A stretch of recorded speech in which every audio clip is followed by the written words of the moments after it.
maraqlıdır Qəzənfər müəllim. İndi insanlar bürclərlə hərəkət edirlər. Hətta ailə quranda belə deyirlər ki, filan bürclə məninki alınmaz. Siz inanırsınız? İnanıram. Mən inanıram. İnanmasam. Mən də bürclərimi yoxlatdım həqiqətən bu yaxınlarda. Mənə də çox maraqlı gəldi. Bəzi məqamlar var ki, üst-üstə düşür. Bəli. Amma bəzi məqamlar var ki, mənə yaddır. Olur.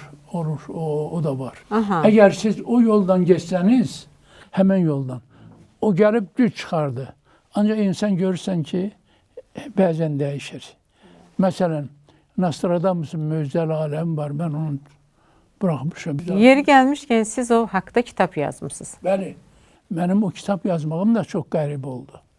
Bax, bu bürcülər haqqında ki, mən bu kitabda yazdım, çox söhbət oldum. Ondan sonra mən sizə deyim ki, o kitab birinci dəfə çıxanda, Yaşın Nəşrən direktoru, Allah rəhmət eləsin, çox yaxşı kişi idi. Əjdərxan Babayev. Çağırdı, dedi, mənə o kitab lazım, 8 dənə. Onu yuxarıdan istəyirlər. 2 il sonra 120 min tirajdan o kitab çıxdı. Azərbaycanda heç vaxt o həcmdə kitab çıxmayıb.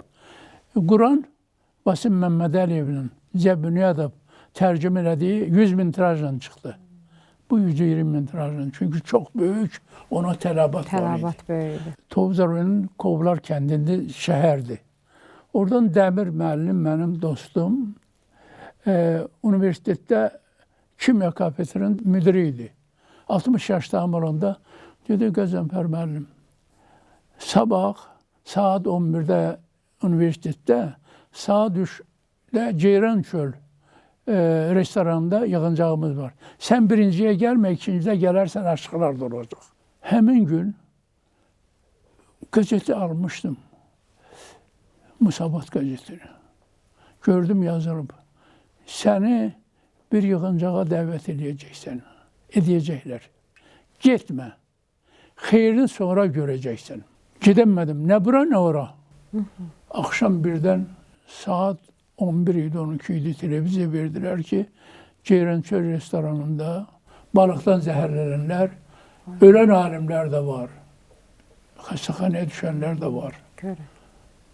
Bu Dəmir müəllimin yığıncağı. Dedim, ilahi, mən niyə yazmayayım axı? Bu axı mənə deyilir ki, yaz. Yazılıb taleyində ki, ölüm var. Ancaq ölümün qarşısını özün ala bilərsən. Bax, həyatda da bu formada siz deyirsiniz ki, üst-üstə düşən var, düşməyən var. Bu adamın görürsən özünlə, taleyi ilə bağlı olan bir məsələdir. Demək ki, insan öz taleyini özü bəzən həll edə bilir. Yəni, oynaya bilir taleyində. Hə? Təbii.